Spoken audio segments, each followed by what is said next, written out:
First Sergeant Kep here with Company D, 2nd United States Sharpshooters, and today we're going to talk about my Civil War Carpenter's Toolbox. Now, I don't take this to every event. There are some that it makes a lot of sense for, usually, the first event of the year when things are most likely going to need some mending or some repairing. Or it's a bigger event and there might be more opportunity to get more into impression work. My impression is a joiner from Rockland, Maine. So having a proficient knowledge and experience with these sorts of tools is a big part of that persona. But this really speaks to, I think, the bigger idea of being prepared for events and not being afraid of tools. Because repairs had to be made. There were tools present in the wagon trains. There were tools present throughout the countryside when the armies were moving. And even if you are building, say, a really substantial winter quarters, you're going to need tools. And you're going to want period correct tools. So I thought I'd share with you what I have in here. It's not all period correct. I have pretty much all the tools, but I don't want to have my finest tools just laying around at an event, and I don't want to have this thing packed full of thousands of dollars worth of collectible tools. Now, I will show you a lot of the styles of tools that would be period correct during the Civil War. You can go down a very deep rabbit hole of authenticity just in tools. So, for example, when we get into wooden hand planes, right? The style was the same during the Civil War, but the stamp on the tool might be post-war. So if that, making sure you have the right label on, say, the wood or on a plane iron is really important. Then there are lots of books out there and histories on individual tool companies that can make sure that you have the tool markings and the styles that you need to have an exactly dialed in tool impression. You're also going to have some cultural and regional differences in tools, so that may also play a part in your future research. So this is sort of more of a show and tell, a conversation starter, and an opportunity for me to kind of guide your research to find a few more things. There are some definitely modern tools in here, and that's mostly because of the pandemic. Some of my favorite antique stores have been shut down this entire time, and I know that they have really affordable versions of exactly what I'm looking for, but I gotta wait till the store opens. So, but typically the tools that are the most modern are the ones that I very unlikely use, but it's nice to know that they could be in camp and then I can hide them if I needed to. But period correct tools are really handy. They work really well. So you don't have to feel like you have to rely on a bunch of battery powered tools that you normally keep hidden in your car. And then, if a windstorm whips through camp and breaks a bunch of stuff, that you don't have to use all of these modern electric tools. There are a lot of period correct versions that still work great today. So first, let's talk about the box itself.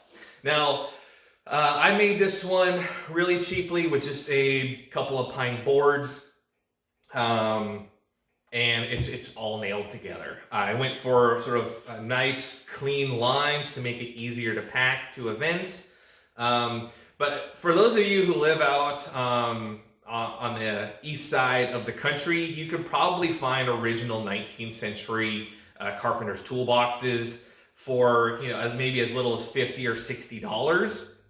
In which case you might just need to clean them up, do some glue work and some mending on them, and then you can actually have a period original as part of your impression. So out here, the west side of the country is a lot younger, so finding these original 19th century carpenter's toolboxes can be prohibitively expensive.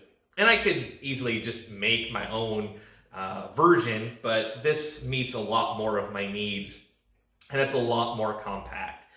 So I just have it painted for a little extra durability. I have some brass corner protectors up here. I just have the cheap little stamped brass. but on the bottom of the box, I paid, I think, $20 or so a pair for the much nicer, much more durable cast brass corner protectors.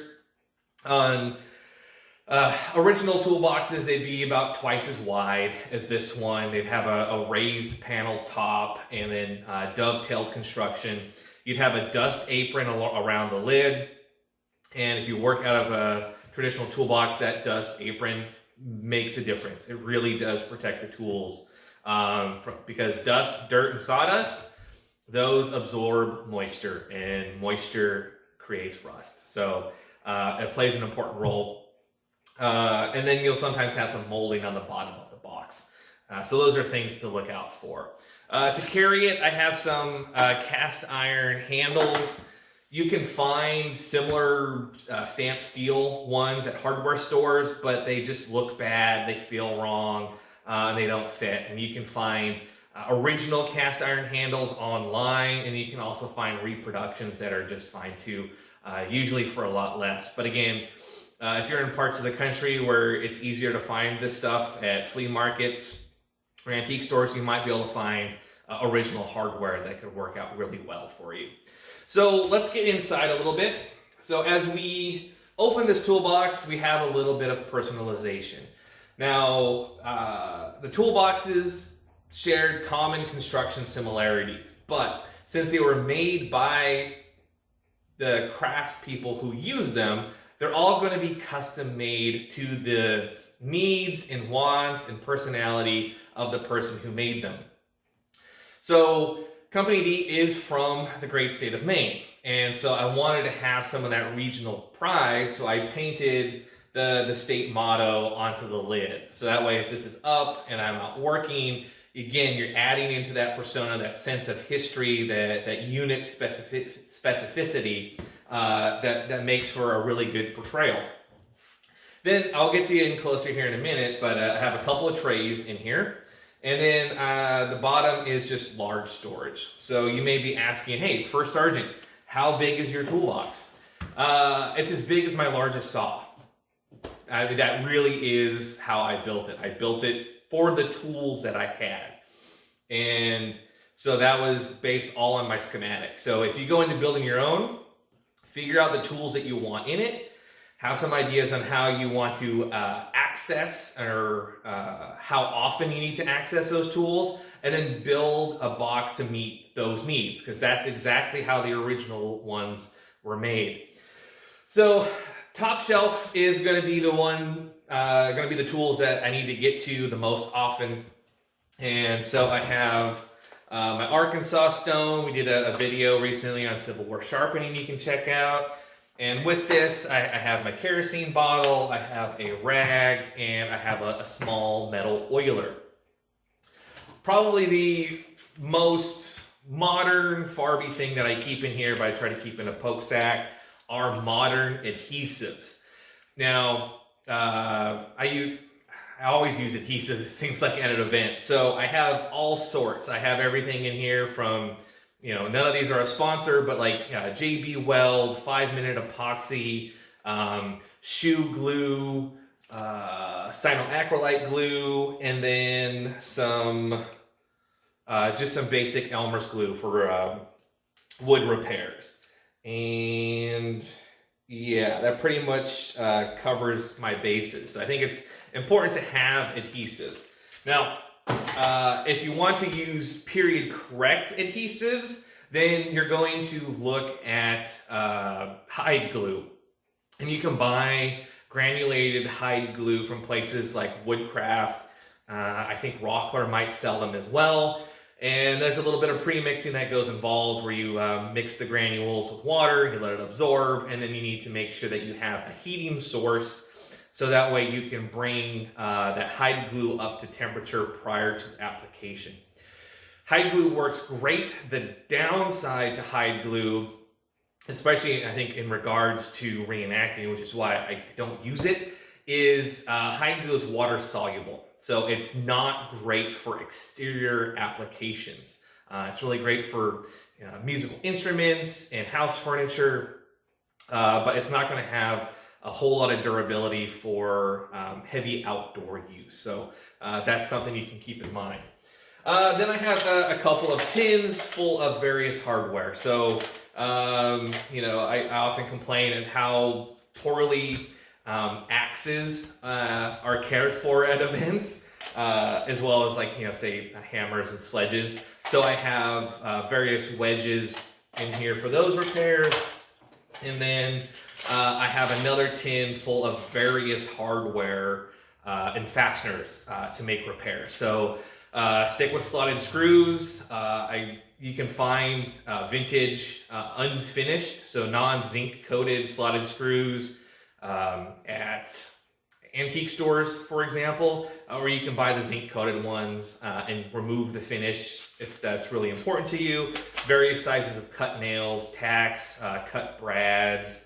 And then I have some brass rivets in here. So that could be used for repairing leather and like knapsacks, for example. And I also have some larger rivets, so if you had to repair, like say, a stool or a chair, that could be handy. Then a lot of the rest of these tools can also be found in the 1865 Quartermaster Manual for the carpenter's tool chest. So I did take some influence from that as well. I have a cold chisel, which can be really handy for, especially for those windstorms when nuts and bolts and metal bends and there's just no way of saving it and you need to get in there. So I have a cold chisel. I have an awl that I made. These are really handy to have, whether you're doing leather work or you're scribing wood or metal. These can be very handy to have. And probably the thing our company gets asked about the most at our mainstream events are rods, metal rods. They either fell out of an upright for a fly or a tent. People know that Company D tends to be pretty prepared, so I have some extras in here. A lot of reenactors use these modern nails to hold like their wood, their ridge poles together. I don't know why, but they do, so I have one in here so I can help make someone's day. Then I have a railroad wrench handy. These can be really great for removing fasteners. But the other nice thing about these railroad wrenches is they can work as a small parts vise if you kind of stand it up on its own, and you can work on small pieces like that. I have files. I have a flat file and a triangle file for sharpening saws. I have some string is always handy to have in camp, and I make these little holders for them by hand. They go really quick, and so I usually, if I have extra, I'll give them out as gifts to the company. They're really useful. Then I have a modern set of just pliers. So the Quartermaster Manual also talks about pincers. So I went with these as sort of a modern concession because I have the pliers and I have the ability to cut wire. So I just bought these in an antique store for a couple of dollars, cleaned them up real quick. So these will serve me well. Then I was in a tough spot. And again, this is a personal haul, not a historical note. The way I build things in a period correct style using period correct hardware, right?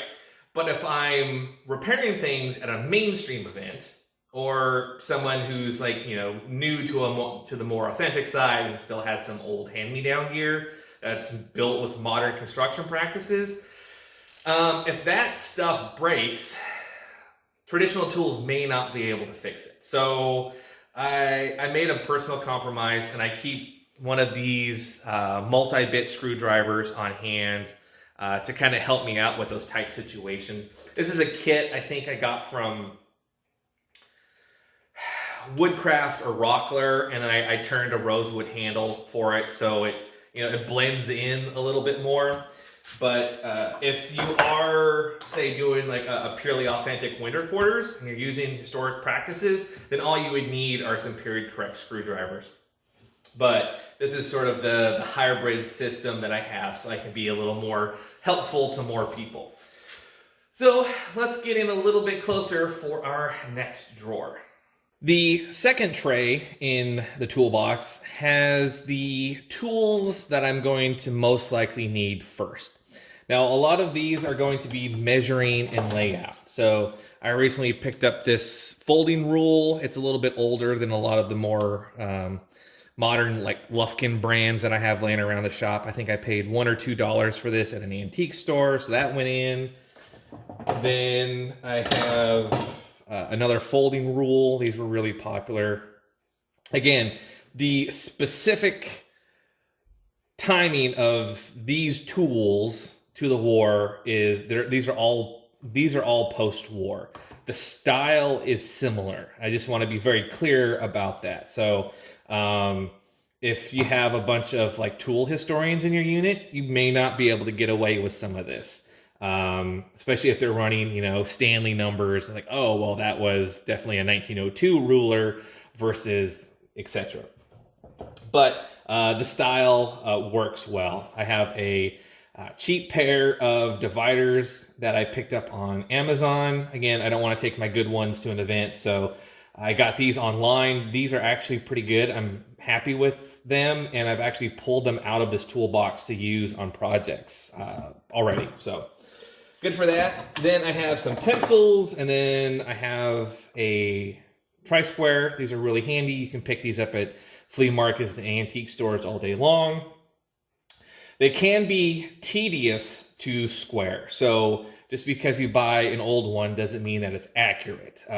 So they take time, and the fastest way that I square them up is that I have a Starrett square. So I know that is absolutely square, and so I can just file this down and keep checking. There are analog ways you can go about checking squares for squareness, but that's the fastest way for me. So if you want to put in a little bit of time, you can have a nice accurate square available to you. You can also make your own square or purchase your own square.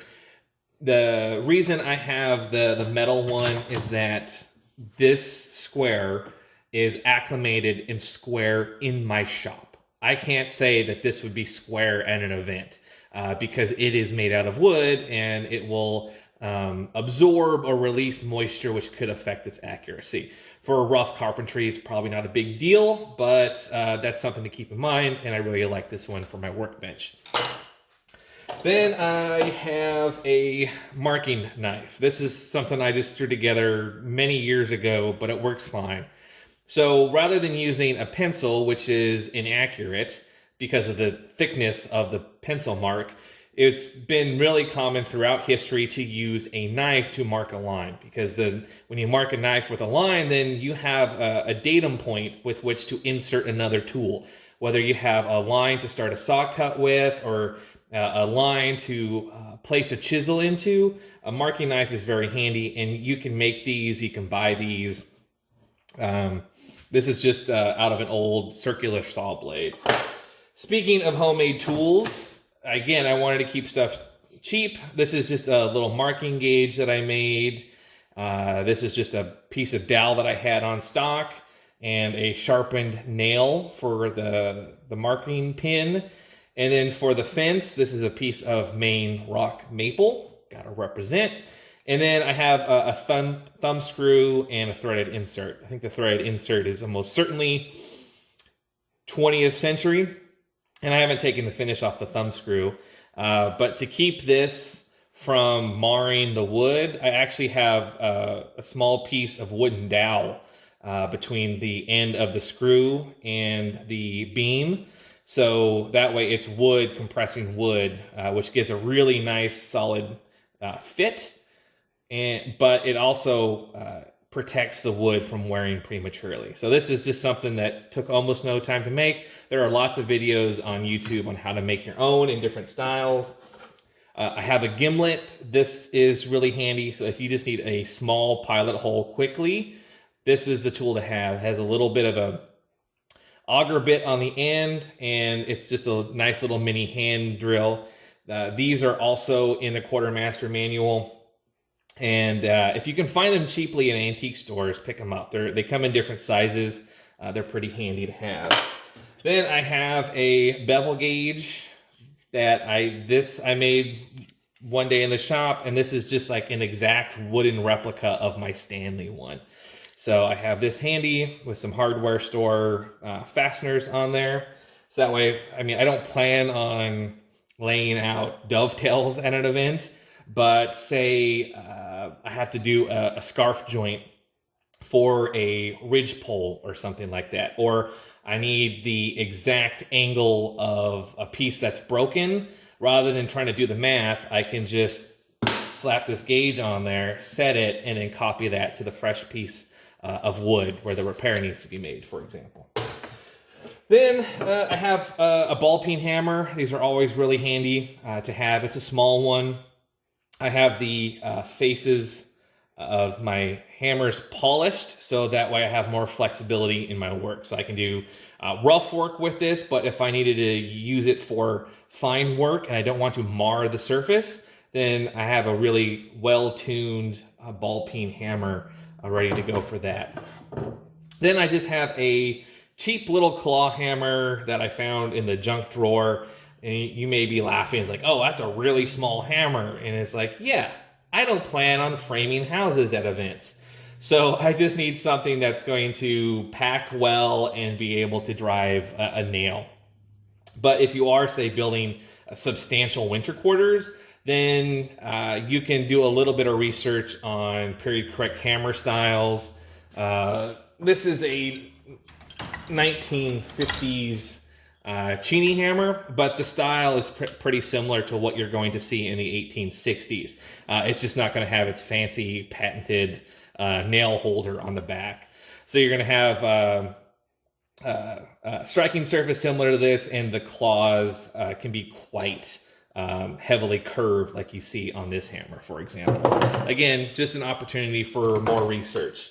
Then I only have a couple of chisels. So the first one that I picked up in an antique store was a 3/4 inch chisel. I think this one was $5, had a broken handle, and I just gave it a quick restore and trued up the edge.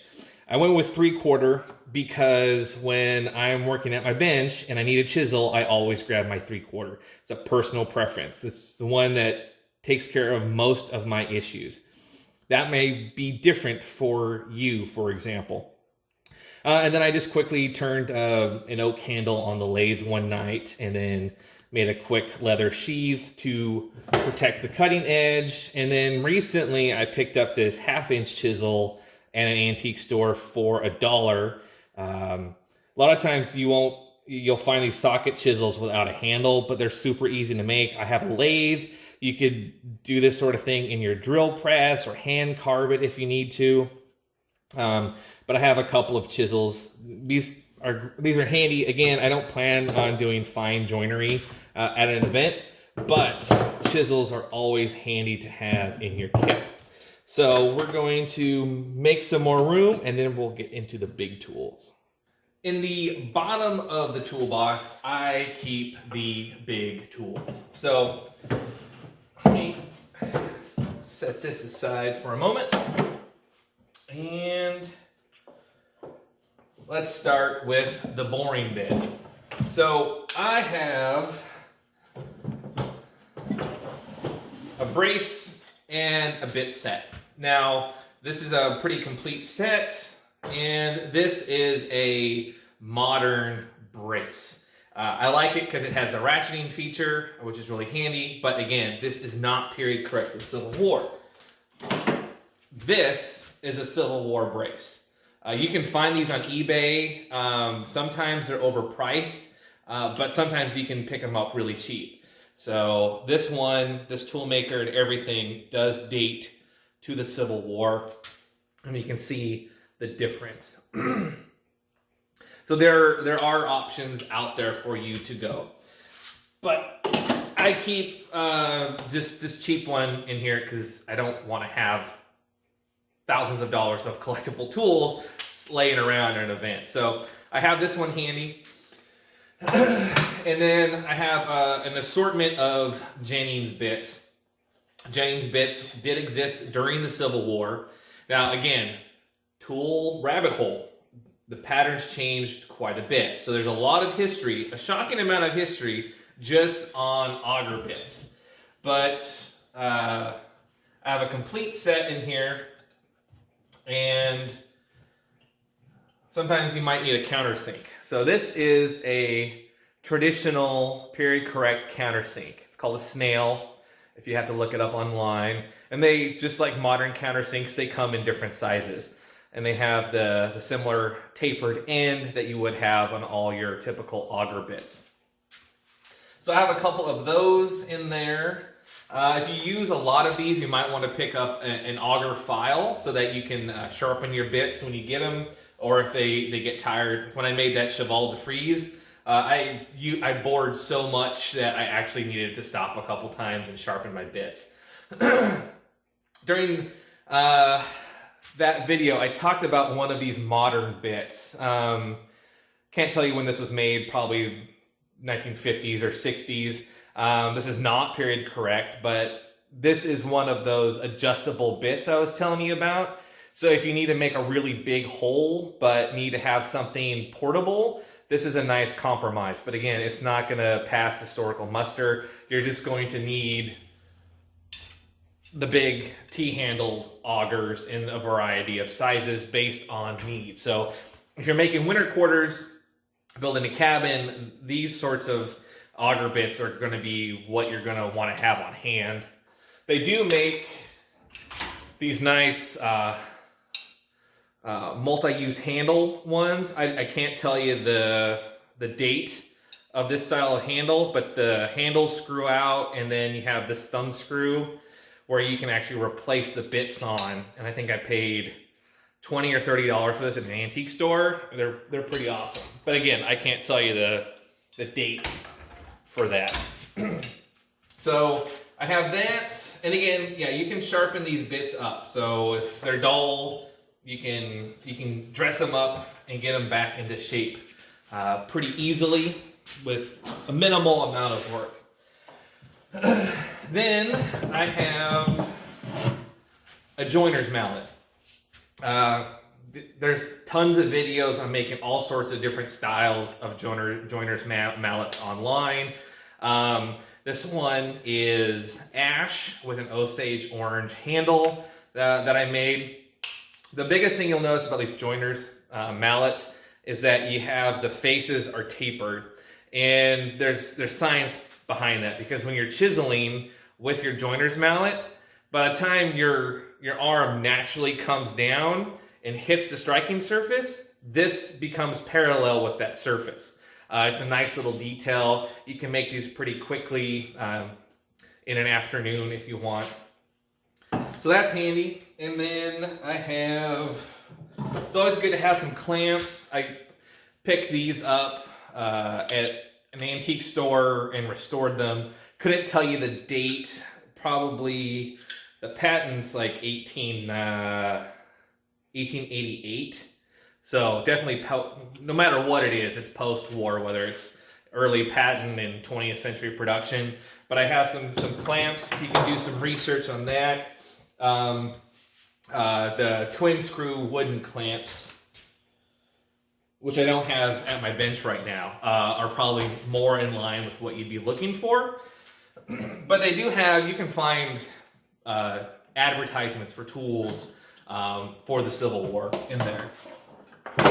Then I have a saw set. I don't plan on tuning saws at events, but the quartermaster manual said to have a saw set. So I have a lot of these. So I put one that I don't really care about in here. People don't always know that you can sharpen and reset a saw for all sorts of different uses. So this could be handy if you bend a tooth or something like that, or a saw's not running right, you can do it. But it's in the manual, so it's in there. Again, I can't tell you if this pattern existed during the Civil War, but again, these are sorts of things. If you're not familiar with what these tools look like, then This video can help you sort of with that visual image compared to the written record in the Quartermaster manual. Then I have one of my all-time favorite tools, and that is a draw knife. I have a bunch of these. These are amazing, underappreciated tools. And what's nice about this one, again, I can't tell you the date of this particular folding pattern, but it is a folding pattern. So it takes up a lot less space in the toolbox. And then when I need to do it, I can just loosen the thumb screws and then get to shaving work. So if you need to make tent stakes, you can make an entire chair with just a draw knife. These things are so versatile. If you haven't used them before, check them out. They're great to have. If you need a known period correct style, just get the one with the fixed handles. Now, it looks like we are, oh, I got some more bits. So again, we also in Company D do mainstream events, which means I may have to do modern repairs. So in this old lumber crayon box, I have a set of DeWalt twist bits. So these could be great for metal repairs around camp, drilling holes in strap, for example. So I just have them cleverly disguised in this old lumber crayon box that I got in an antique store. So something else to consider. Now we are going to talk about hand planes. And I'm going to try my best not to bore you. There we go. So I take two hand planes, well, I take three, but two types of hand planes that I think I would use the most. And so one, this is like the workhorse of woodworking, and this is a jack plane. Jack plane is essentially an intermediary size hand plane. And you'll see in documentation a jack plane and a foreplane. Some of the ideas behind the origin of the foreplane is that it is before the smoothing plane. So these are both rough work tools. So essentially a foreplane is like going to be a long-bodied scrub plane. Not quite as aggressive as a scrub plane, but more aggressive than a jack plane. So what does that aggressiveness mean? Well, we're talking about the plane iron, and we're talking about the camber, so the curve that you sharpen onto a plane iron. If you're, say, using a jointer plane to make, so you can see the size difference here, the jointer plane is making flat edges, often along like the long skinny edge of a board, but it's also used to sort of like surface plane a board after one of these. A jointer plane is typically going to have like a dead flat plane iron. Now a foreplane is going to have a heavier curve, and then a scrub plane is going to be pretty severe, and it's going to leave deep scallops into the surface of the wood, but it's going to really remove a ton of material really fast. Now, a jack plane kind of is the jack of all trades, so it's not aggressive as a foreplane, but not as gentle as a smoothing plane. A smoothing plane is going to have just like a barely noticeable amount of camber on the iron. And there are videos on, all sorts of videos on YouTube that can walk you through sort of the theory behind iron camber. But I just kind of want to walk you through. So if you see jack plane and foreplane often used interchangeably, there are actual technical differences, even though they're often used the same way. So like this is tuned to be a jack plane. So I had a foreplane heavy camber on it. I didn't like it. So then I knocked it back down. And so this has a fairly heavy camber, but not bad. So it'll move a lot of material, but it's not going to do fine work. So this is sort of the workhorse of the woodworker's shop. So I have that one, and then I have a smoothing plane. So looks like that. I picked this one. I got a killer deal. This was only like $30 on Etsy. Now the thing you want to look for if you're buying these at like antique stores or online, is you really want to make sure you can see the mouth. Now a smoothing, this is actually really good for its age. Now a smoothing plane, in order for it to get the super fine shavings and give you a ready to go finish, you need to have as small a mouth as possible. Now what would happen is that to true the sole of a plane, that you would occasionally have to hit it with another plane. And each time you plane the bottom of your plane, the mouth gets bigger, and then it loses that ability to take fine shavings. So eventually the mouth gets really big, and then these become scrub planes. If the mouth's too big for fine work, you take the iron out, put a heavy camber on it, and you use it for moving a massive amount of material really quickly. So you can have two planes like this that look exactly the same, but have completely different jobs. So these are sort of the style that you'd be looking for. And again, like you can see the tool, maybe. Yeah, so here's a tool maker, right? So this is, I doubt this is Civil War era. They did exist during the Civil War, but this tool mark probably dates it post-war. So again, how authentic you go, these are the sort of little details that you'd have to be mindful for if you're going for maximum authenticity. Style-wise, this is dead on. What you're not going to have during the Civil War are sort of any sort of the Stanley Bailey model planes. These are all post-war. You're going to be using exclusively wood-bodied planes. And then earlier I talked about regional and cultural differences in tools. So like, you're going to see sort of these horn models with like Scandinavian communities, German communities, continental woodworkers. For example, French joiners used bow saws to cut dovetails, where the English used back saws to cut dovetails. These are all sorts of trades history knowledge. So if you have a regional or cultural difference, you might be looking for more of these horn style hand planes rather than more of the sort of the English style that you see here. And so one thing that I keep just talking about, you know, don't use the metal Farby hand planes at events. I have so many of these little block planes that I just threw one in because it's really easy to just shove in my pocket and put to work. So this is not period correct in any way, but I do have one in my box. And then for my planes, I just have like little wooden troughs that all these planes fit into, so that way they don't rattle around.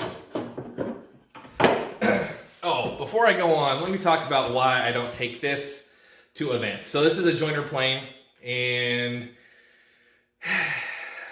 yeah, you need a vise. You need some way of holding work in order to use a plane this large on that. So since I'm not taking a workbench to events, I'm never going to take a joiner plane. If you are doing a trades impression, then this is absolutely going to be part of your impression and your demonstration work, is having a wooden body jointer plane. Now, there are tons more planes, like especially in the molding planes. You know, a complete set has dozens and dozens of planes just for the molding planes, specialty planes, plow planes. I have a wooden plow plane, for example. So there are a lot more, but your key ones that any carpenter or joiner is going to have is going to be a joiner, a jack, and a smoother. Okay, now let me move stuff around, and we are going to talk saws. Get this out of the way. So let's see. This is my biggest saw. So this saw determined the size of my toolbox. This is just an old rip saw I bought years ago when I was visiting family in Wisconsin. It was literally in a barrel of saws, and it cost me $5. I cleaned it up, sharpened it up, set it, and it's a fantastic, pretty aggressive rip saw. So there are two types of saws. You have crosscut, which goes across the grain, and then you have rip saws, which go along the grain. And the teeth are very much different for those very unique jobs. So you can see on this rip saw how the teeth are almost like chisels. They're really blunt edge because they have to really move those fibers and move that material out of the cut. So this is a nice, like, heavy duty sort of rough carpentry rip saw for taking long rips down boards. It's really nice. Again, I'm not a saw historian, but this is sort of like the pattern that you would be looking for.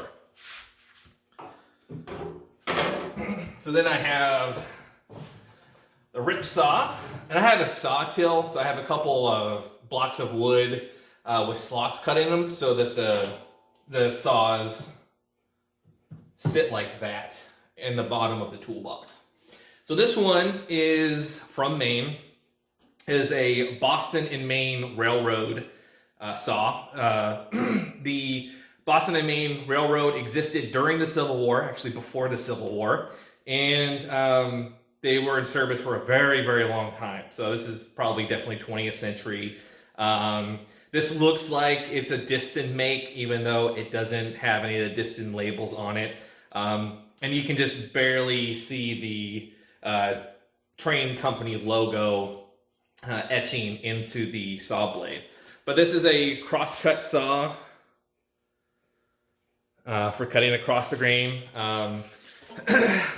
One thing that you really gotta look for is the handle tells you the difference between a historical saw and a modern saw. Modern saws are not made for people to use them every day. Modern saw handles are garbage. They are, I mean, if all you're having to do is cut one board once, maybe a couple times a year, they're fine. But if you're making a living with them, these historic saw handles are so comfortable. These saws are designed for heavy use, maximum comfort, and body physiology and the geometry. So that way it's easy to hold and keep your finger out, which is good practice for sawing straight. These are, they're just joys to use. So highly recommend you pick up a couple of these saws. If you're going to be doing like winter quarters or any sort of construction, having a good rip saw and a good crosscut saw is going to be kind of essential. You can do a lot with buck saws and bow saws, like that one right there. It's a antique Distin. You can do great work with that too. But standard panel saws, crosscut saws, rip saws, those are all going to be around. Then I have a beater tenon saw. The blade is absurdly thick. It's got a modern handle on it, although it does have the horns, so it fits in a little bit better. But I just have this in here because I have no personal connection to it. It's not good for fine work, but if you need to cut some coarse tenons or some coarse carpentry grade joinery, this saw is going to work fine on it. I'll put a fairly aggressive set on it so it'll move wood fast, and it's durable to stand up to the use of privates who may not have that much tool experience. So that is my reenacting toolbox. Again, it is not intended to be a historical accuracy lesson. It's a conversation about being prepared for events, building a toolbox based on your personal and your unit's needs, ways to consider how having a toolbox could be part of your impression, and also giving you a jumping off point for further research to maximize historical authenticity. Again, most of these tools are out of the 1865 Quartermaster Manual. And again, the styles on a lot of tools stay pretty similar, but little things like maker's marks can make a difference. So if that level of accuracy is necessary for you, you're going to need to go deeper into that research to make sure that you find the tools that were alive and well during the time of the Civil War. So let us know if you have any questions along the way.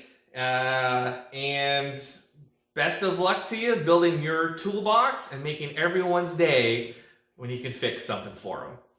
We'll see you next time.